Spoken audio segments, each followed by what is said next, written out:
Quand j'avais 18 ans, mes parents m'ont tendu un billet de $20 froissé sous une pluie battante et m'ont dit que ma sœur méritait l'avenir, pas moi. 5 ans plus tard, cette même sœur est entrée dans mon bureau d'angle en me suppliant de lui donner un emploi. Elle n'avait absolument aucune idée que j'étais la PDG assise en face d'elle. Voici comment toute cette situation s'est déroulée.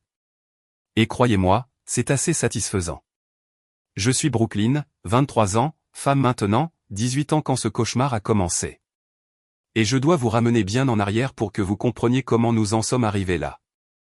De l'extérieur, ma famille ressemblait à quelque chose tout droit sorti d'un catalogue de banlieue.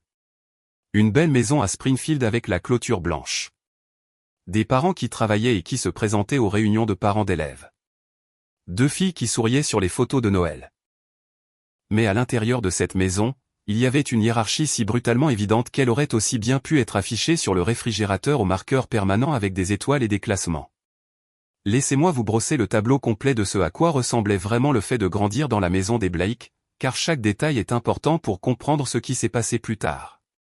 Mon père, Robert Blake, dirigeait un petit garage de réparation automobile appelé Blake's Auto Hire après avoir quitté son poste d'enseignant quand j'avais environ 6 ans. Le genre de gars qui croyait sincèrement que la sueur était la preuve de la valeur et que le travail acharné résolvait tout, mais seulement quand il venait de certaines personnes. Il avait toute cette philosophie sur le fait de gagner sa place dans le monde grâce au courage et à la détermination. C'est drôle comme cette philosophie ne semblait s'appliquer qu'à une de ses filles. Ma mère, Diana, tenait les finances de la famille comme elle tenait ses émotions, en colonne bien nette, sans place pour l'erreur et certainement sans place pour les choses qui ne correspondaient pas à ces catégories prédéterminées. Elle travaillait à temps partiel en faisant de la comptabilité pour des entreprises locales, ce qui lui donnait juste assez de flexibilité pour assister à chaque événement d'Ashley tout en étant toujours trop occupée pour les miens. Puis il y avait Ashley, ma sœur cadette de exactement 2 ans et 3 mois. Et leur enfant miracle absolu de toutes les manières possibles.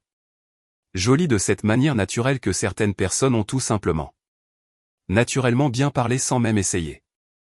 Assez charmante pour que les professeurs sourient quand elle entrait dans une pièce.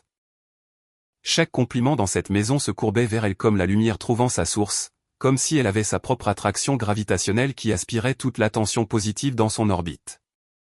J'ai appris très tôt, probablement vers l'âge de 7 ou 8 ans, que ma place dans l'écosystème familial était la chaise pliante au bout de la table. Vous savez, le genre de chaise avec un cadre en métal, froide pour s'asseoir, les pieds perpétuellement instables, facile à ranger dans un placard quand de vrais invités arrivaient qui méritaient les vrais meubles. Le favoritisme n'était pas subtil, même pas un peu. Quand Ashley a eu 16 ans, nos parents lui ont organisé une fête d'anniversaire massive qui était essentiellement un événement de quartier. Ils lui ont acheté une Honda Civic d'occasion. Rien d'extraordinaire, mais elle était fiable et avait peu de kilomètres. Et ils ont noué un vrai ruban rouge autour du capot, comme si elle avait gagné une sorte de prix. Maman a invité la moitié du quartier. Papa a fait griller des hamburgers pour ce qui semblait être 40 personnes. Et ils ont pris environ 1000 photos d'Ashley tenant les clés et posant à côté de sa voiture. Je me souviens d'être resté dans le jardin pendant cette fête, regardant tout le monde la féliciter et pensant, voilà à quoi ressemble l'amour dans cette maison. Public, bruyant, performatif. Pour mon 16e anniversaire, qui tombait un mardi cette année-là, j'ai eu une carte cadeau de librairie d'exactement $25 et la phrase classique de maman prononcée pendant qu'elle faisait la vaisselle. Tu aimes lire, n'est-ce pas? J'ai pensé que ce serait parfait pour toi. J'aimais lire. Les livres étaient essentiellement mon évasion de la réalité. Mais ce que j'aimais encore plus, c'était le fantasme qu'un jour, d'une manière ou d'une autre, ils me verraient comme autre chose que l'enfant d'entraînement qu'ils avaient eu avant de comprendre comment être de bons parents avec Ashley. Les différences s'étendaient à tout. Ashley avait de nouveaux vêtements chaque automne alors que je portais les vêtements de mes cousines. Sa chambre a été redécorée 2 fois pendant le lycée. La mienne a gardé le même papier peint délavé que lorsque j'avais 6 ans. Quand Ashley est devenue pom-pom girl, nos parents ont conduit 2 heures pour des compétitions et ont installé une vitrine à trophées dans le salon pour ses récompenses. Quand je me suis classé 3e de l'État au décathlon académique, papa a dit, c'est bien. Sans lever les yeux de son journal. J'ai commencé à travailler à 14 ans. Le magasin de quincaillerie payait en espèces pour le travail de fin de semaine dans l'arrière-boutique, j'ai économisé chaque dollar. En première, je travaillais 20 heures par semaine entre le magasin de quincaillerie et le tutorat d'enfants en mathématiques. Chaque dollar allait dans une boîte fermée à clé sous mon lit. Le plan était simple. Entrer à l'université, me spécialiser dans quelque chose de pratique, construire une vie où j'avais de l'importance. L'université d'État de l'Indiana avait un programme d'ingénierie que j'avais recherché depuis ma première année de lycée. J'ai passé des mois à préparer ma candidature, j'ai obtenu 3 recommandations de professeurs et j'ai tout soumis en octobre. La lettre d'acceptation est arrivée en mars pendant le semestre de printemps. Je me souviens avoir déchiré cette enveloppe et avoir vu félicitations en lettres grasses.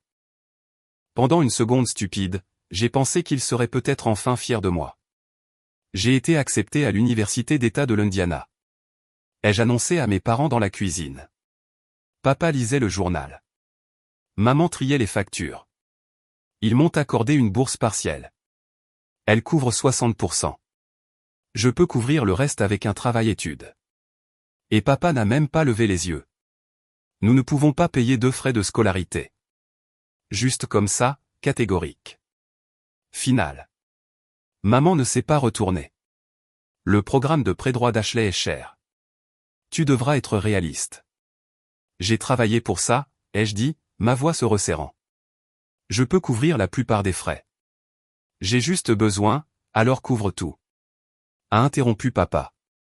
Tu as 18 ans, Brooklyn. Il est temps d'être indépendante.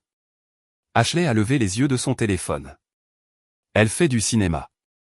Les gens vont au community college. Quelque chose a craqué en moi. Vous n'avez même jamais demandé ce que je voulais. Le silence s'est fait dans la cuisine. Maman a sorti un billet de 20 $ et l'a pressé dans ma paume. Sois indépendante alors. Papa a posé son journal. Ta sœur a un vrai potentiel. Nous investissons dans ce qui a du sens. Voilà. Ashley méritait tout ce que je méritais. Tout ce que je pouvais rassembler. J'ai regardé ce billet de 20 $ dans ma main, froissé, vieux, à peine assez pour une semaine de course, et j'ai compris avec une parfaite clarté que j'étais dans une maison où je ne serais jamais assez. Rien de ce que je ferais ne compterait jamais assez pour ces gens pour rivaliser avec l'existence sans effort d'Ashley. J'ai fait mes valises cette nuit-là sans le dire à personne. Une valise avec des vêtements, quelques cahiers, quelques livres que je ne pouvais pas supporter de laisser derrière moi. Ma lettre d'acceptation pliée soigneusement dans la poche de ma veste. J'ai laissé mon téléphone sur mon bureau. Il l'avait payé de toute façon, et je ne voulais pas qu'il me suive. J'ai pris ma boîte d'économie fermée à clé qui contenait exactement 347 $ après 3 ans de travail à chaque heure libre. Vers 21 h, après avoir entendu mes parents se coucher, j'ai tranquillement descendu ma valise par les escaliers, à travers la cuisine, et par la porte arrière. Il avait commencé à pleuvoir. Cette forte pluie de printemps qui trempe tout en environ 30 secondes. Ashley se tenait à la fenêtre du salon quand je suis passé. La lueur chaude des lumières de la maison l'éclairait par derrière comme une sorte de tableau, tout doré et confortable. Nos yeux se sont croisés à travers la vitre pendant un instant. Elle n'a pas fait signe, n'a pas appelé, n'a pas essayé de m'arrêter ou de me demander où j'allais, elle m'a juste regardé traîner ma valise sur l'allée comme si j'étais une étrangère partant après un dîner gênant qu'elle serait soulagée de voir partir. La porte a cliqué derrière moi avec un son doux et final. Je suis resté là un moment, trempé, attendant que quelqu'un vienne me chercher. Personne n'est venu. C'était la dernière fois que je me tenais sur ce porche en tant que personne qui y vivait. La première nuit fut une masterclass sur la froideur du métal quand on est seul. Et le monde a clairement fait savoir que vous êtes seul. J'ai fini à un arrêt de bus à environ 6 pâtés de maison de la maison. Assez loin pour qu'il ne puisse pas me voir s'il regardait par les fenêtres. Assez près pour que je puisse encore sentir la pluie tomber sur les mêmes rues où j'avais grandi. Le banc de l'arrêt de bus était l'un de ces bancs en métal avec des espaces entre les lattes, soi-disant pour empêcher les sans-abri de dormir dessus. Ça ne m'a pas empêché d'essayer. Chaque voiture qui passait m'éclaboussait, et je me sentais physiquement rétrécir, devenir plus petite, disparaître. Le billet de 20 $ dans ma poche était déjà humide à cause de la pluie. Je n'arrêtais pas de sortir cette lettre d'acceptation, regardant l'encre commencer à baver sous les gouttelettes, lisant « Félicitations ». Encore et encore, comme si les mots pouvaient se transformer en quelque chose qui pourrait réellement m'aider. À la deuxième nuit, ma valise avait l'impression de peser 1000 livres, et j'ai développé une toux qui ne voulait pas s'arrêter. À la troisième nuit, mon corps avait complètement cessé de coopérer. La fièvre est montée durement et rapidement, et tout est devenu flou sur les bords, comme si quelqu'un avait enveloppé la réalité dans du coton. Mes poumons avaient l'impression d'être pleins de verre brisé chaque fois que je respirais. Je me souviens avoir toussé si fort que je pensais que mes côtes allaient se fissurer, et le monde basculait de côté comme si quelqu'un avait retiré les fondations de tout. Les lampadaires au-dessus de moi se sont transformés en halos, puis en étoiles, puis juste en forme lumineuse vague. Une voix a percé le brouillard qui entourait mon cerveau. « Et, ça va ?» Je ne pouvais pas vraiment me concentrer sur lui au début. Juste une forme qui s'est lentement résolue en un homme, peut-être au milieu de la cinquantaine, cheveux gris, portant une veste usée. Son nom était Thomas Wright. J'ai appris plus tard qu'il était chauffeur de camion avec des yeux gentils et l'air de quelqu'un qui en avait assez vu pour savoir quand une autre personne était en train de se noyer. Il m'a donné sa veste sans poser de questions, sans exiger mon histoire, sans juger pourquoi une jeune fille de 18 ans était à moitié consciente sur un banc d'arrêt de bus. Il l'a juste enroulée autour de mes épaules et a appelé à l'aide. Il est resté avec moi jusqu'à ce que l'ambulance arrive, il m'a même tenu la main quand j'ai commencé à trembler si fort que mes dents claquaient. Les lumières de l'hôpital étaient trop vives. Tout semblait distant et clinique, comme si je regardais cela arriver à quelqu'un d'autre. Une infirmière aux yeux fatigués m'a mis un bracelet au poignet et a commencé à poser des questions d'admission. Nom, Brooklyn Blake, ai-je réussi à croasser. Âge, 18 ans. Adresse. Je l'ai regardé, mon cerveau embrumé par la fièvre luttant pour former des mots que je ne pouvais pas lui donner, l'adresse de mes parents. Ils avaient clairement fait savoir que je n'y vivais plus. Je n'avais nulle part ailleurs. Inconnu, ai-je finalement murmuré. Le stylo de l'infirmière a hésité sur son presse-papier. Elle m'a regardé avec quelque chose qui aurait pu être de la pitié, de la reconnaissance, ou les deux. Puis elle l'a noté et est passée à la question suivante. Ce mot m'a frappé plus fort que la pneumonie qui ravageait mes poumons. Inconnu. Comme si j'avais été effacé de la carte, comme si je n'avais jamais eu de place dans le monde pour commencer. Ils m'ont gardé pendant 2 jours, me pompant des antibiotiques et des liquides, surveillant ma fièvre. J'allais et venais, me réveillant parfois pour trouver des infirmières vérifiant mes signes vitaux, parfois refaisant surface au son d'autres patients qui toussaient, pleuraient ou appelaient à l'aide. Quand je me suis réveillé le 2e matin, me sentant légèrement moins comme la mort, il y avait un gobelet en polystyrène de jus d'orange sur le plateau à côté de mon lit et un billet de $10 glissé dessous. L'infirmière, une autre que celle de l'admission, plus jeune avec des yeux gentils, m'a remarqué en le regardant.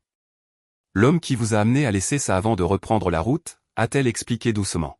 « Il a dit que vous en auriez plus besoin que lui. » Il a aussi laissé un mot. Le mot était écrit au dos d'un reçu de station-service en écriture majuscule. « Tu es plus forte que tu ne le penses. Utilise ça pour aller quelque part au chaud, Thomas. » Je ne l'ai jamais revu, mais j'ai gardé ce mot pendant des années. Ils m'ont laissé sortir après que ma fièvre soit tombée avec une brochure pour Avenaos, un refuge pour femmes, et des instructions pour consulter une clinique si ma toux ne s'améliorait pas. L'assistante sociale qui a traité ma sortie était professionnelle, mais clairement dépassée, voyant probablement 5 cas pires que le mien. Avant le déjeuner, Avenaos était coincé entre une laverie automatique et un prêteur sur gage du côté et de la ville. Le bâtiment semblait dater des années 70. Peinture écaillée, enseigne vacillante, barreaux aux fenêtres du bas. Mais quand j'ai franchi cette porte, il y avait de la chaleur à l'intérieur. La femme qui le dirigeait, Margaret Cole, avait peut-être 60 ans, les cheveux gris attachés en un chignon pratique et des yeux qui avaient vu toutes les histoires, entendu toutes les excuses, et ne perdait pas de temps à juger. Elle m'a regardé comme personne ne l'avait fait depuis une éternité. Droit dans les yeux, comme si j'étais vraiment là, comme si j'étais une vraie personne digne d'attention. Les règles sont simples, a-t-elle dit en me montrant une petite chambre avec 2 lits superposés, une armoire fermée à clé et une fenêtre qui s'ouvrait vraiment. Tu as un lit, une serrure pour tes affaires et une chance de te reconstruire. Nous demandons 3 choses, respecter les autres femmes, faire tes tâches assignées et travailler activement à te remettre sur pied. Peux-tu faire ça? J'ai hoché la tête, serrant toujours ma valise humide. Bien. Le dîner est à 18h. Les attributions de tâches sont sur le tableau. Bienvenue à Avenaos. Alors, j'ai nettoyé les sols, j'ai récuré les salles de bain jusqu'à ce que mes mains se fissurent et saignent à cause de l'eau de Javel, j'ai plié les draps dans la buanderie qui était toujours trop chaude et sentait le détergent industriel, j'ai passé la serpillière dans les parties communes, j'ai aidé en cuisine, j'ai trié les dons. Mais le travail me donnait l'impression d'exister, comme si je contribuais à quelque chose, que je gagnais ma place, que je construisais quelque chose, même si je ne voyais pas encore quoi. Les autres femmes du refuge restaient pour la plupart entre elles, mais elles m'appelaient la silencieuse parce que je me joignais rarement aux conversations, je faisais juste mon travail et je me retirais sur ma couchette avec le livre que j'avais emprunté à la petite bibliothèque du refuge. Margaret affichait des offres d'emploi sur un tableau communautaire dans la salle commune. La plupart étaient des restaurants, des commerces de détail, des services de nettoyage, le genre d'emploi qui ne nécessitait pas de référence, de vérification des antécédents ou de quoi que ce soit de plus que de se présenter et de travailler. Je consultais ce tableau de manière obsessionnelle, notant les adresses et les numéros de téléphone dans un cahier que j'avais sauvé de ma valise. Un après-midi, environ 2 semaines après mon arrivée, Margaret a épinglé une annonce manuscrite qui a attiré mon attention. Cherche de l'aide, Santos Dîner, 5e épine, postulé en personne. C'était le genre d'annonce que la plupart des gens passaient probablement sans la lire. Basique, informel, rien de spécial. Mais je l'ai vu et j'ai pensé, peut-être que c'est là que ça commence. Peut-être que c'est le premier pas vers la construction de quelque chose. Le lendemain matin, j'ai emprunté une tenue semi-professionnelle dans le placard des dons du refuge, une chemise à boutons légèrement trop grande et un pantalon légèrement trop court, et j'ai marché les 18 pâtés de maison jusqu'à la 5e épine avec des chaussures qui me donnaient des ampoules. Au 3e pâté de maison, le Santos Dîner était exactement ce qu'il semblait être, un petit restaurant de petit déjeuner et de déjeuner qui sentait le pain grillé brûlé, le bacon, la graisse et la possibilité. Le genre d'endroit qui ne prétendait pas être autre chose que ce qu'il était. De la nourriture honnête, du travail honnête, pas de jeu. Derrière le comptoir se tenait Carmen Santos elle-même, propriétaire et exploitante depuis 15 ans, selon l'enseigne délavée à l'extérieur. Elle avait peut-être 50 ans, les cheveux parsemés de gris qu'elle ne prenait pas la peine de teindre, les manches retroussées au-dessus des coudes, et l'air de quelqu'un qui avait tout construit elle-même et ne s'excusait de rien. Elle m'a jeté un coup d'œil une fois, et je l'ai vu faire l'inventaire en environ 3 secondes. Vêtements de friperie, chaussures qui n'allaient pas tout à fait, le léger contour de mon bracelet d'hôpital encore visible sur mon bras, même si je l'avais enlevé il y a des jours. « Tu as déjà servi à table ?» a-t-elle demandé, sans s'embarrasser de politesse.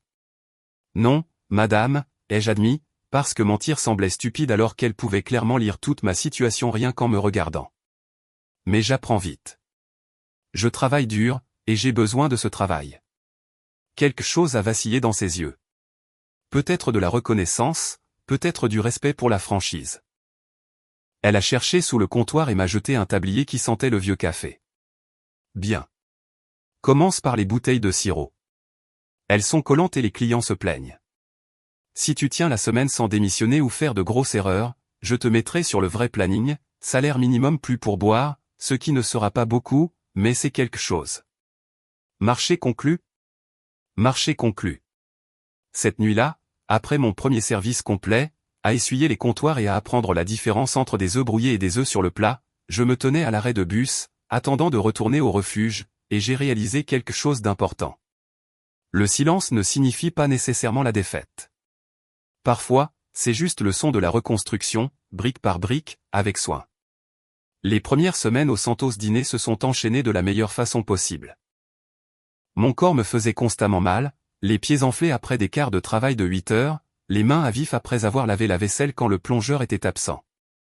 Le dos protestait à chaque fois que je me penchais pour essuyer les tables des banquettes, mais l'épuisement était propre. Mérité. Il était à moi. Carmen ne gaspillait pas ses mots, ce que j'appréciais. Elle me corrigeait sans lever les yeux. Tu as manqué un endroit derrière le distributeur de serviettes. Les clients remarquent ces choses. Son ton était rude, mais ses yeux portaient un respect tranquille qui grandissait à mesure que j'arrêtais de trouver des excuses et que je commençais à résoudre les problèmes avant qu'elle n'ait à les signaler. J'ai commencé à vraiment observer le fonctionnement de l'endroit au lieu de simplement suivre les mouvements. Qui entrait quand ? L'équipe de construction à 5h30 du matin, comme une horloge. La foule du déjeuner d'affaires vers midi.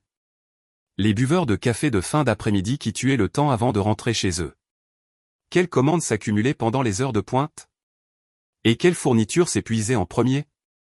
Le chaos a des schémas si vous y prêtez attention. Les gens pensent que les restaurants sont aléatoires, mais ce n'est pas le cas.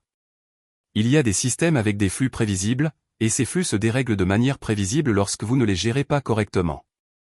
À la 2e semaine, je réorganisais les choses sans qu'on me le demande. Les salières remplies et disposées par section. Les condiments triés par date de livraison pour que les plus anciens soient utilisés en premier. Les factures empilées par fournisseur pour faciliter la comptabilité de Carmen. Je gardais tout dans ce cahier bon marché que j'avais acheté au magasin à $1 d'accent grave coté. Suivant les schémas et les inefficacités. Un matin, le camion de livraison a reculé dans l'allée avec environ 30 minutes de retard. Encore, le même chauffeur, les mêmes excuses. Il s'appelait Jake Morrison, peut-être 35 ans. Toujours en retard et l'air stressé à ce sujet. Désolé. Désolé, a-t-il crié en descendant de la cabine. Le trafic était un cauchemar et puis j'ai dû faire demi-tour parce que l'entrepôt avait mal chargé mon camion. Et ce n'est rien, ai-je interrompu, me déplaçant déjà pour l'aider à décharger. Les œufs ici dans la chambre froide, la farine là-bas avec les produits secs, les denrées périssables dans le réfrigérateur avant pour qu'elles soient utilisées en premier. Il m'a regardé travailler un instant, puis a souri. Tu as un système. Tout fonctionne mieux avec des systèmes, ai-je dit, parce que c'était vrai. Le hasard ne s'adapte pas. L'organisation si. Il a ri, mais ce n'était pas moqueur. On dirait mon patron. Tu as déjà pensé à une carrière dans la logistique? Le mot est resté dans mon cerveau comme une clé que je ne savais pas que je portais, la logistique. La science de faire passer les choses du point A au point B efficacement, à temps, sans gaspiller de ressources. Cela semblait ennuyeux dit comme ça, mais cela semblait aussi être exactement le genre de carrière pratique, nécessaire et bien rémunérée qui pourrait construire un véritable avenir. Ce soir-là, après mon service, je suis allé à la bibliothèque publique avant sa fermeture et j'ai commencé à chercher des livres. Gestion de la chaîne d'approvisionnement, système d'inventaire, réseau de distribution, recherche opérationnelle. Je me suis assise à l'une des longues tables avec une pile de manuels et le sentiment croissant que j'étais peut-être tombé sur quelque chose par hasard. Les concepts n'étaient pas seulement intéressants. Ils s'emboîtaient dans ma tête comme des pièces de puzzle que je portais sans savoir quelle image elles étaient censées former. La prévision de la demande consistait essentiellement à prédire les habitudes des clients, ce que je faisais instinctivement au restaurant. L'optimisation des racines consistait simplement à trouver le moyen le plus efficace d'accomplir plusieurs tâches, ce que j'avais fait toute ma vie, jonglant entre l'école, le travail et les obligations familiales. J'ai emprunté 3 livres avec ma toute nouvelle carte de bibliothèque et je les ai lus de bout en bout la semaine suivante. J'ai commencé à prendre des notes, à faire des diagrammes, à réfléchir à la manière dont les principes s'appliquaient à tout, de la chaîne d'approvisionnement du restaurant à la distribution des dons du refuge en passant par le fonctionnement des lignes de bus de la ville. Carmen m'a remarqué en train de lire entre les services. C'est quoi tout ça, des manuels de logistique? Ai-je dit en lui montrant la section que je surlignais sur les taux de rotation des stocks, la gestion de la chaîne d'approvisionnement. Elle a haussé un sourcil, mais n'a pas commenté au-delà. Intelligent. Cet endroit fonctionne grâce à la logistique. De bonnes quand je m'en souviens, de mauvaises quand j'oublie. Au cours des mois suivants, Jake Morrison est devenu un mentor accidentel. Il venait prendre un café pendant sa pause de l'après-midi et finissait par expliquer les algorithmes d'optimisation des itinéraires, les calculs des coûts de carburant, les défis de la planification des chauffeurs. Le gars aimait vraiment son travail, ce qui était rafraîchissant après avoir eu affaire à ma famille, qui semblait tout détester. Tu as un œil naturel pour ça, m'a-t-il dit un après-midi, en pointant un problème de routage que j'avais résolu dans mon cahier juste pour m'entraîner. La plupart des gens ne voient pas l'ensemble. Ils ne voient que leur propre pièce et supposent que tout le reste est le problème de quelqu'un d'autre. Toi, tu vois le système. Je voyais tout. Peut-être parce que j'avais passé si longtemps à être invisible, j'avais appris à remarquer ce que tout le monde manquait. Les inefficacités, le gaspillage, les décisions stupides qui coûtaient du temps et de l'argent. Parce que personne ne prenait la peine de penser 2 coups à l'avance. Environ 8 mois après avoir commencé au restaurant, Jake a mentionné que son entreprise recrutait pour un poste de coordinateur logistique débutant. Ce n'est pas glamour, a-t-il prévenu. Principalement de la saisie de données, du classement, répondre au téléphone, faire du café pour des gens qui gagnent plus que toi, mais c'est un pied dans la porte, et tu as la tête pour ça. J'ai postulé ce soir-là à la bibliothèque, en tapant mon CV sur l'un de leurs ordinateurs publics. Il était pathétiquement mince. Diplôme d'études secondaires, 8 mois d'expérience en restauration, pas de diplôme universitaire, pas de formation officielle en quoi que ce soit. mais j'ai inclus une lettre de motivation expliquant mon auto-apprentissage des principes de la logistique et j'ai joint un exemple d'optimisation de routage que j'avais fait pour m'entraîner. 2 semaines plus tard, j'ai été convoqué pour un entretien chez Morrison Freight Solutions, une entreprise de logistique de taille moyenne qui gérait la distribution régionale pour des fabricants et des détaillants. Le bureau n'avait rien d'extraordinaire. Un bâtiment industriel dans un quartier d'entrepôt. Des néons qui bourdonnaient. Des sols en linoléum qui avaient connu des jours meilleurs. Le bruit de fond constant des camions qui reculaient dans les quais de chargement. La directrice des opérations qui m'a interviewé était Patricia Hay, peut-être à la fin de la quarantaine, avec l'air de quelqu'un qui avait gravi les échelons depuis l'entrepôt et qui n'avait pas de patience pour les bêtises. Elle a regardé mon CV pathétiquement mince avec un scepticisme évident. « Vous n'avez aucune formation formelle dans ce domaine », a-t-elle déclaré sèchement. « Non, madame », ai-je convenu. « Mais je comprends les systèmes. Je peux vous montrer ce que je veux dire si vous me donnez une chance. » Elle m'a tendu un presse-papier avec les horaires de livraison du mois dernier imprimés sur du papier de tableur. « Dites-moi ce qui ne va pas avec ça. » Je l'ai étudié pendant peut-être 90 secondes. Suivant les heures de livraison par rapport aux emplacements, les distances par rapport aux affectations des chauffeurs. Puis j'ai souligné 3 choses.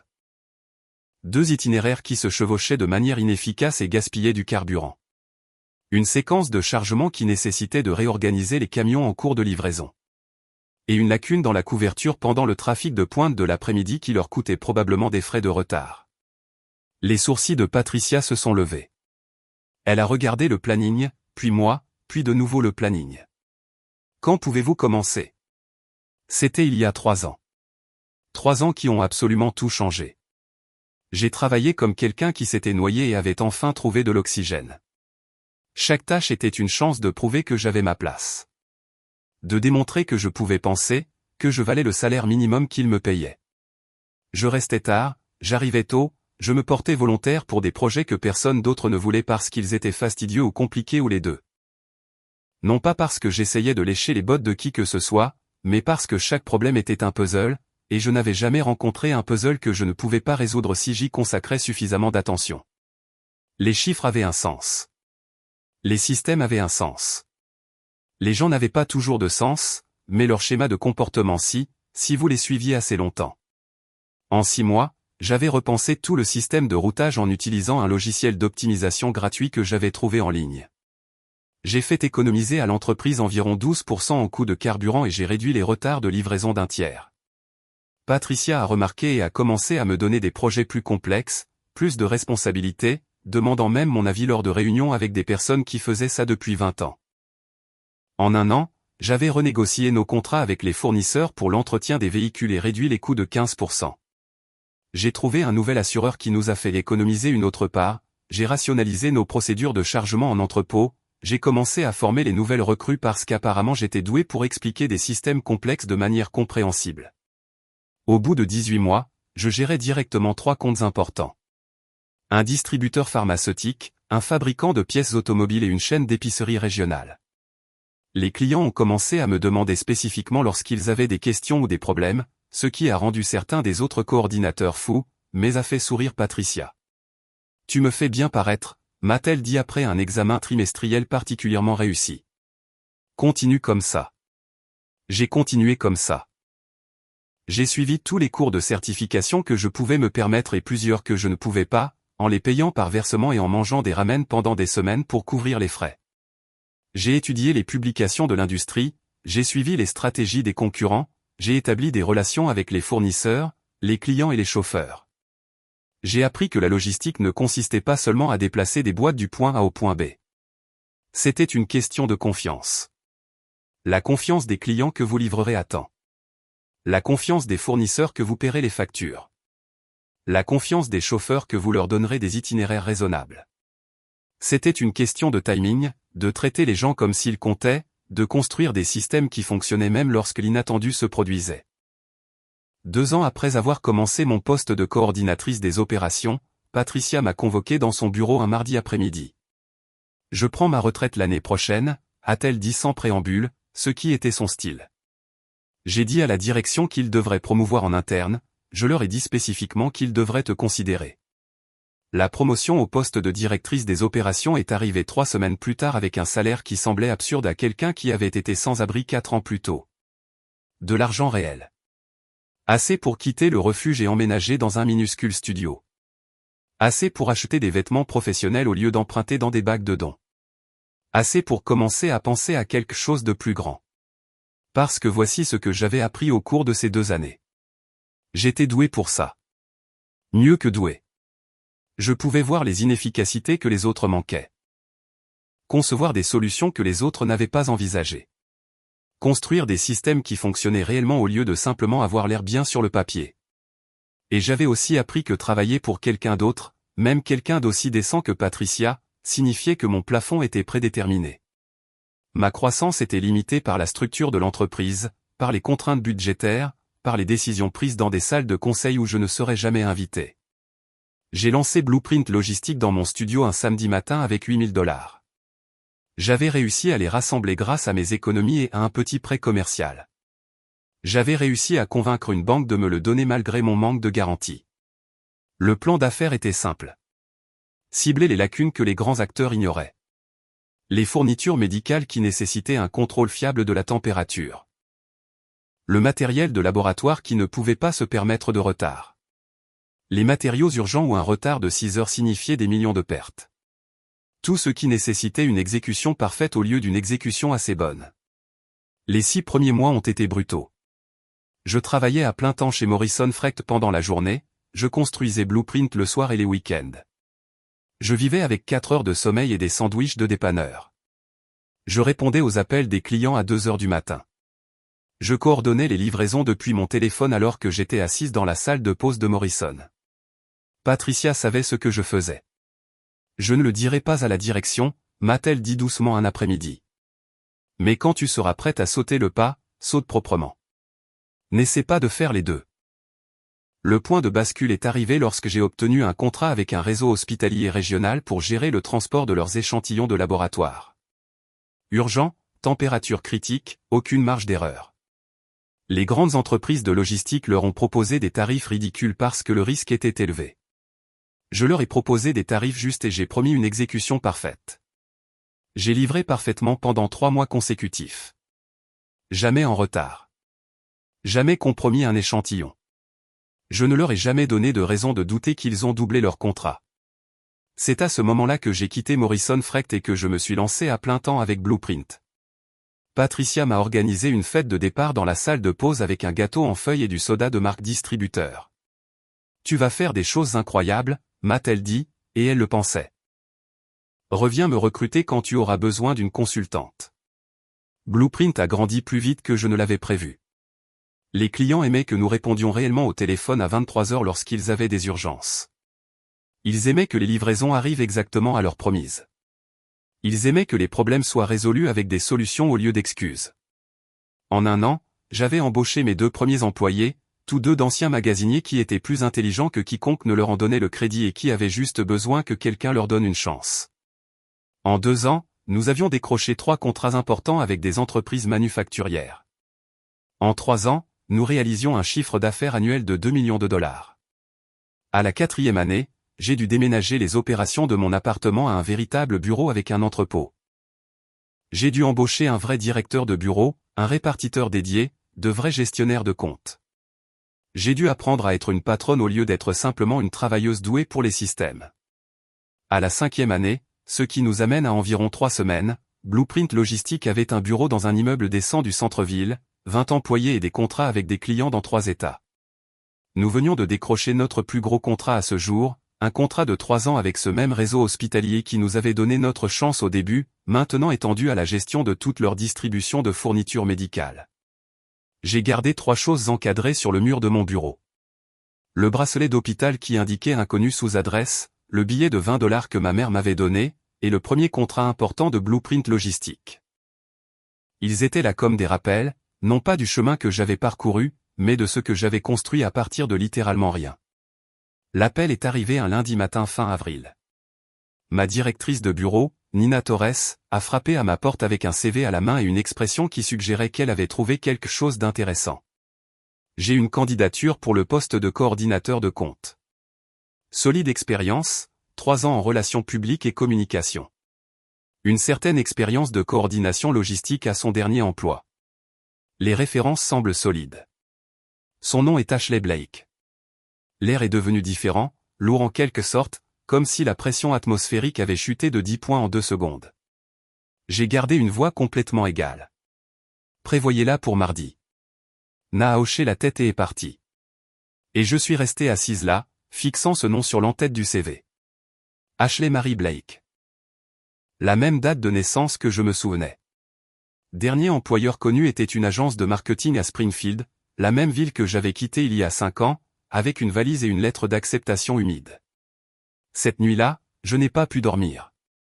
Je me tenais dans mon bel appartement, celui que j'avais gagné, avec des meubles que j'avais achetés moi-même et un chauffage qui fonctionnait et un réfrigérateur qui n'était pas partagé avec des étrangers, et je pensais à ce banc d'arrêt de bus il y a 5 ans, à la pluie, à Ashley debout à la fenêtre me regardant partir.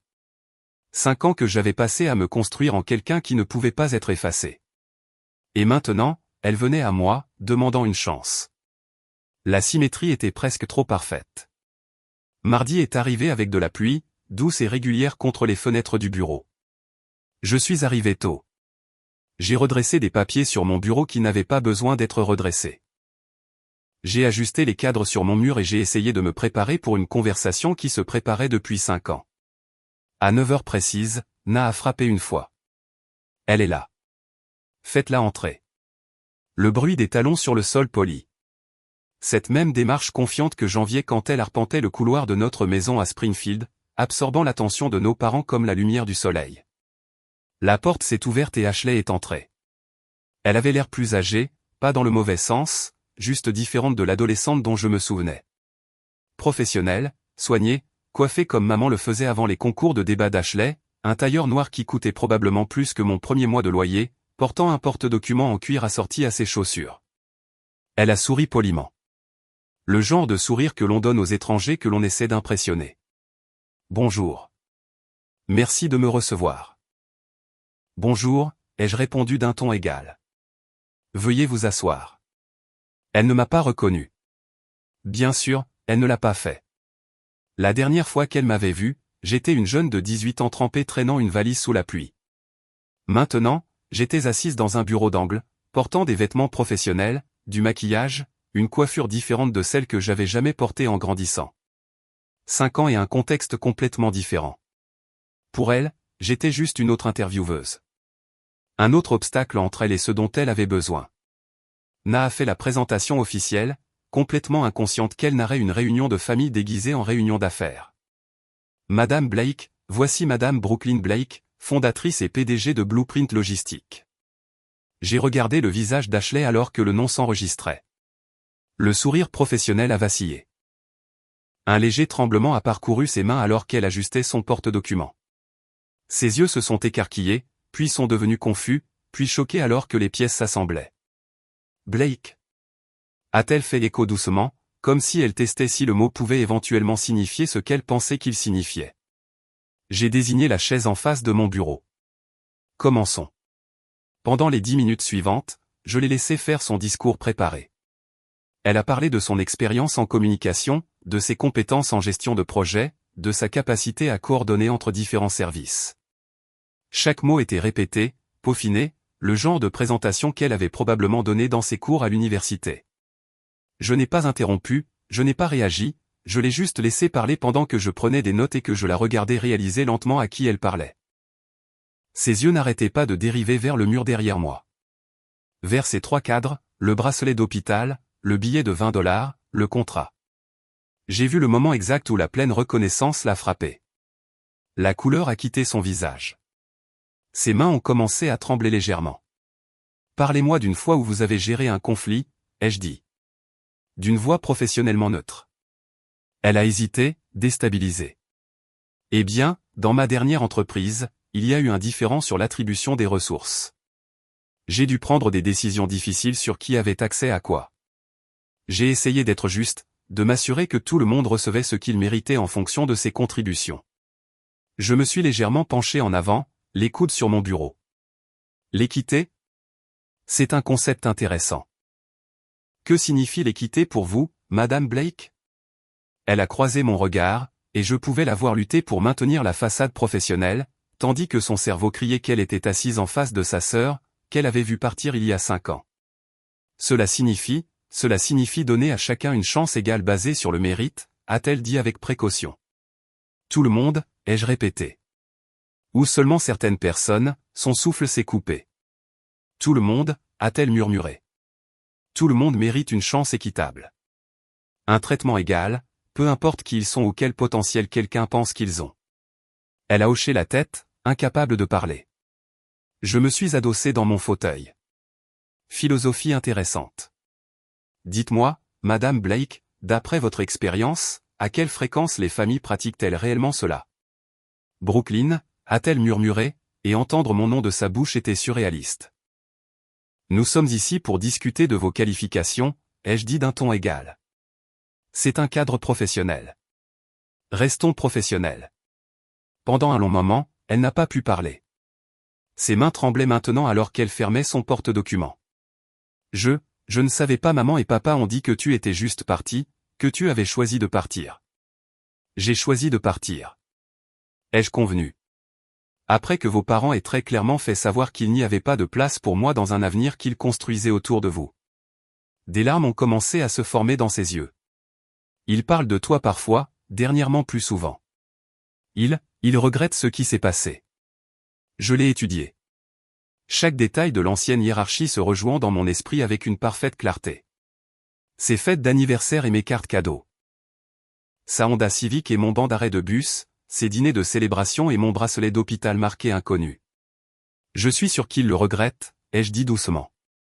Les gens regrettent généralement les choses quand ils réalisent qu'il pourrait y avoir des conséquences. J'aurais dû dire quelque chose, a réussi à dire Ashley. J'ai été une lâche. Je t'ai juste regardé faire tes valises et je n'ai rien dit. Non, tu n'as rien dit. Allez-vous m'embaucher? A-t-elle demandé et il y avait une peur sincère dans sa voix. J'ai de nouveau regardé son CV. Expérience solide, référence décente, compétences dont nous avions réellement besoin. Si elle avait été quelqu'un d'autre, je l'aurais embauchée sur le champ. Ça dépend, ai-je dit avec précaution. Pouvez-vous travailler pour quelqu'un qui n'a pas été jugé digne d'investissement? Quelqu'un qui n'a pas été considéré comme ayant un réel potentiel? Pouvez-vous accepter les directives de la sœur que vos parents ont rejetées? Elle a tressailli comme si je l'avais frappée. Je peux essayer, a-t-elle murmuré. J'ai réfléchi à ça. J'ai pensé à la gamine qui avait été sans abri et malade, qui avait nettoyé les salles de bain du refuge et appris la logistique dans les livres de la bibliothèque. J'ai pensé au chemin que j'avais parcouru et à quel point ce billet de 20 $ ne signifiait plus rien. Alors vous commencez lundi, ai-je dit. Coordinatrice de compte débutante, le salaire est de 42 000 $, avantages sociaux standards, 2 semaines de vacances après 6 mois. Vous relèverez de Nona, qui vous formera à nos systèmes.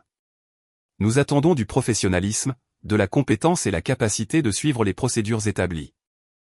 Pouvez-vous faire ça? Elle a hoché la tête, des larmes coulant maintenant. Bien, parce que la seule chose que nous construisons ici, c'est l'équité. La vraie équité.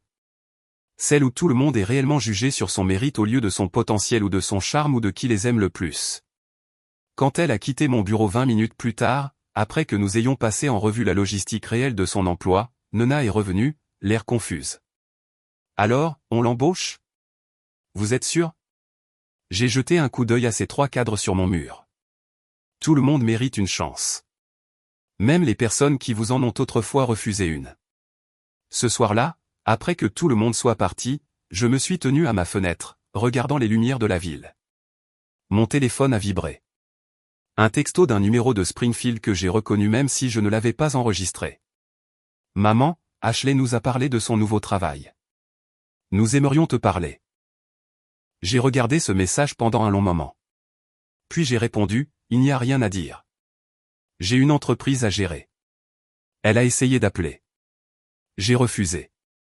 Elle a de nouveau envoyé un texto, s'il te plaît, Brooklyn, nous sommes toujours ta famille. J'ai éteint mon téléphone et je suis retourné regarder la pluie strier les fenêtres, pensant au banc d'arrêt de bus et au bracelet d'hôpital et au long et étrange voyage d'inconnu à PDG. Certaines histoires ne se terminent pas par des réconciliations dramatiques ou des retrouvailles en larmes. Certaines se terminent simplement par des limites claires, ferme et permanente qui protège la vie que vous avez construite des personnes qui ont essayé de la détruire. Ashley a commencé le lundi suivant et je l'ai traité exactement comme n'importe quel autre employé. Pas de favoritisme, pas de rancune, juste des normes professionnelles et des attentes claires. Elle a travaillé dur, a posé de bonnes questions, a accepté les commentaires sans se mettre sur la défensive. Peut-être que le fait de devoir gagner quelque chose pour la première fois de sa vie lui apprenait des choses que nos parents n'avaient jamais pris la peine de lui apprendre. Nous n'avons pas parlé du passé, nous n'en avions pas besoin. Le travail était la conversation. Mes parents ont essayé quelques fois de plus au cours des semaines suivantes. Appels, emails, même une lettre arrivée à mon bureau marquée personnel et confidentiel. Je l'ai classée sans l'ouvrir. Quelle que soit la guérison dont ils avaient besoin, ils devraient la faire sans m'utiliser comme catalyseur ou solution ou comme la personne qui était censée leur pardonner. Juste parce qu'ils avaient enfin réalisé qu'ils avaient tout gâché 3 mois après l'embauche d'Ashley. J'ai décroché ce billet de 20 $ du mur de mon bureau, je l'ai tenu dans mes mains un instant, froissé, délavé, impuissant maintenant. Puis je l'ai passé dans le destructeur de documents du bureau et je l'ai regardé se transformer en confetti. Je n'avais plus besoin de ce rappel. L'entreprise était un rappel suffisant de ce qui arrive quand vous dites à quelqu'un qu'il ne mérite pas un avenir et qu'il décide d'en construire un de toute façon parce que tout le monde mérite un avenir. Même ceux à qui on a dit qu'ils n'en méritaient pas, surtout eux.